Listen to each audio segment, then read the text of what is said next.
What's the oldest building or piece of architecture in your city that is still prevalent today? For St. Louis, you might think of the old cathedral, maybe the old courthouse, or maybe some houses or mansions scattered throughout the city. These and other would be great first thoughts, but there is one in mind that many would not think of. I'm thinking of a small little bar right off of Manchester Road. I'm thinking of a restaurant that has seen the small town of De Pere grow all around it. I'm thinking about a place to grab a great quick eat. I'm thinking about a place of gathering which has a great impact on the nearby inhabitants. I'm thinking of the Village Bar. Hi, my name is Sam McGowan, and I'm a current senior at St. Louis University High School. Throughout my almost 18 years of life, I have been to the Village Bar for about 13 of those years. I first went to the bar when I was around 5 after one of my brother's baseball games with my brother and dad, who has been going to the bar for around the past 25 years.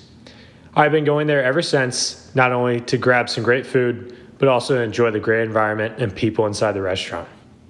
So let's get right into it.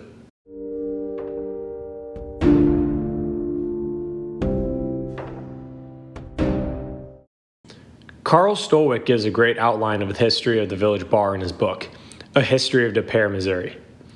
The Village Bar's building traces all the way back to 1875. It was first built as a 2-story home with a small store joined to the side. This was owned by Joseph Diem, who used the small building as a general store and a post office when he was postmaster from 1877 to 1902. The two buildings sat on the north side of Manchester Road, a road which was part of the original Route 66. Despite its position next to a very popular trail, Manchester Road was a dirt road, and De Pere was a very underdeveloped town. The city was mainly a farming city with a very low population. In 1901, automobiles began to emerge, and direct mail delivery was implemented in De Pere, removing the need for postmasters and forcing the De Pere post office to be discarded in 1902. After losing his job as postmaster, Diem gave his store to his daughter and son-in-law, Emma and Edward Neerman. They took over the general store under the new name Neerman's Market until their retirement in 1939. The store was then sold to George Wimp Shinzing. Although there isn't too much interesting history to it, the general store was more than just a normal store. Since its creation, it served an important and necessary purpose in the growth of the De Pere community, as it supplied food, liquor, feed, and all of the tools needed to the whole community.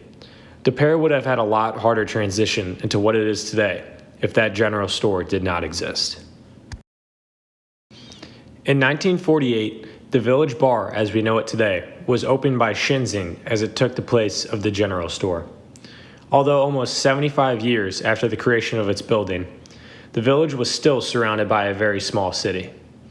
According to DePereMo.org, De Pere had only 63 businesses in the early 1950s and had a population of 641 in 1940, according to Wikipedia.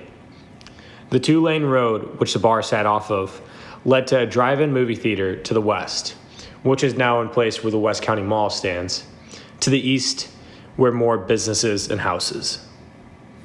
Despite still being in a small town, the bar seemed to fit right in and thrive. Many of the locals gathered to bond with their neighbors over some drinks. Some travelers passing through De Pere would also enter to re-energize themselves for the journey they still had left. The bar in its early stages was in a very tightly packed room. The actual bar took up one side of the room, while the other side of the room was filled with small tables and chairs. The bar's main service was liquor and alcoholic beverages, but it also sold food. Village would also occasionally host live music, and there looked to be a pinball machine for friends to have a little competition and fun in the south side of the room.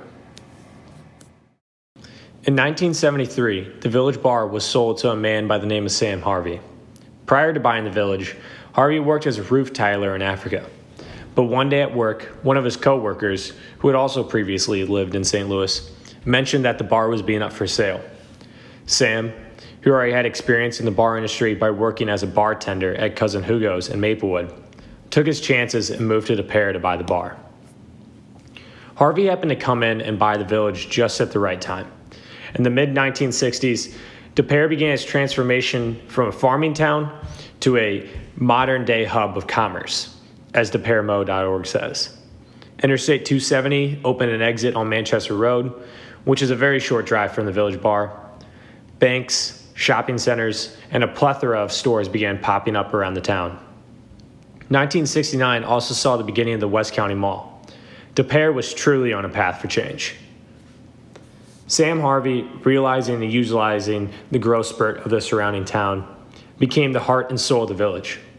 Harvey attempted to make the village more than just a bar for adults, but rather a family bar, as Sam's wife, Jan Harvey, said. He wanted to make the bar a very open environment where everyone knew and talked to each other. If you've been here once, you're a regular, Jan Harvey said.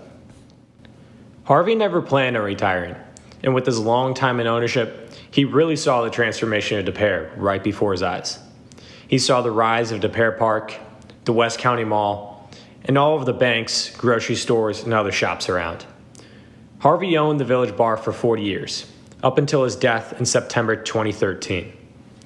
Although Harvey did a lot for the bar, he could not go without giving credit to his managers and cooks. Everything mostly took care of itself, Harvey said. After the depressing passing of Sam Harvey in 2013, the Village Bar's ownership was passed to Sam's wife, Jan. But this transition did not go smoothly. Della Hossett, Sam's daughter from a former marriage, filed a restraining order against Jan Harvey and asked for her removal as owner of the Village Bar. Many regulars of the bar thought this was the Ragnarok of the Village Bar. The stress and worry lasted all the way until February 2016, when the lawsuit was settled and the Village Bar was sold to new owners.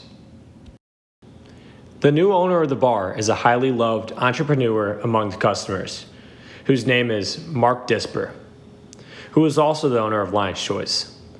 Although having only owned the bar for 5 years, Disper has already made big changes. He has already expanded the indoor dining, added exterior dining, and is working on opening a distillery in a barn standing next to the Village Bar. Disper loves the village and hopes to continuously work on improving it in the future.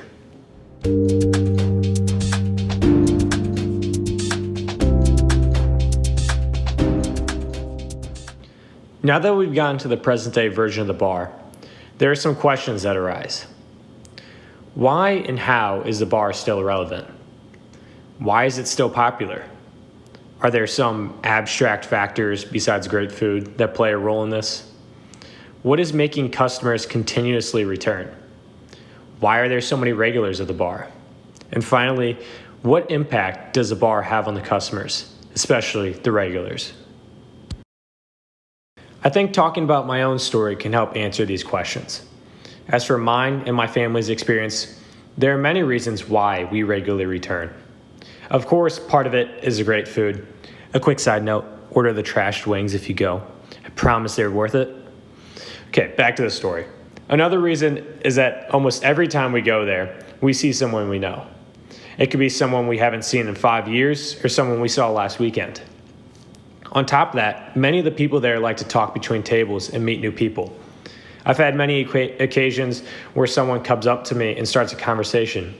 For instance, someone will come up to me and see I have a SLU sweatshirt on and ask about my high school experience or something along those lines. Everyone is friendly at the village. Lastly, we enjoy the energy and environment of the bar. Everyone seems to be enjoying themselves, eating great food, watching the game, and talking. Despite being exhausted from working, the employees are also very friendly. We can always feel relaxed and merry sitting in the Village Bar. To further help answer these questions, I was able to talk with the owner, Mark Disper. The one thing that Disper emphasized above all was tradition and history. He wants to keep as much as possible the same, but also improving the bar. People enjoy seeing the transition of the bar and enjoying the improvements throughout history they have made all around the place, especially the food. There is a debate on who really invented the cheeseburger, and the Village Bar stands firm that they were the first. They have been perfecting it since 1879 and are proud of their time of about 140 years, crafting it into a great burger. It has even been voted best burger in St. Louis multiple times. On top of that, Many of the customers pass on the tradition to the children. Parents go to the bar and take their kids. Then those kids take their kids, and it starts a cycle. It's a big snowball effect. Disper also says that going to the Village Bar is different than going to other restaurants. The Village gives you a different experience, he says. The service is great. All of the workers are hardworking, nice, and fast. The environment of the room is also different from most places. It's a very open domain where anyone can talk to anyone. Everyone is friendly and willing to make some more friends. You get a very different feeling at the Village that you don't get at many other places. Lastly, I was able to talk with my father, who gave a brief overview of his time at the Village Bar. I've been going to the Village Bar since I first moved to St. Louis 30 years ago. When I first came to town, it was where I met friends after softball games. Then when I got a little older, I would go there with my wife, and then when I had kids, after the first snowfall, we'd always go to Village Bar for lunch. It's a place that's always family, community, and a place I always felt at home.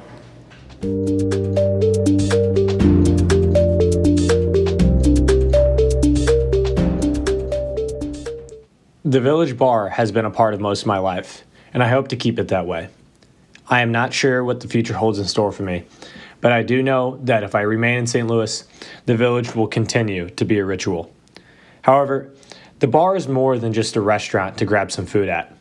It's a community. It's the heart of the pair, and I'm now excited to be part of that family.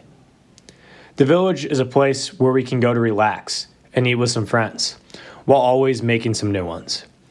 It's a place that is open to everyone. It's a place where we can delve into the history of the area and reap the benefits of its improvements over time. The Village Bar is truly a village of its own, and I look forward to staying a part of the community and passing it on to my children.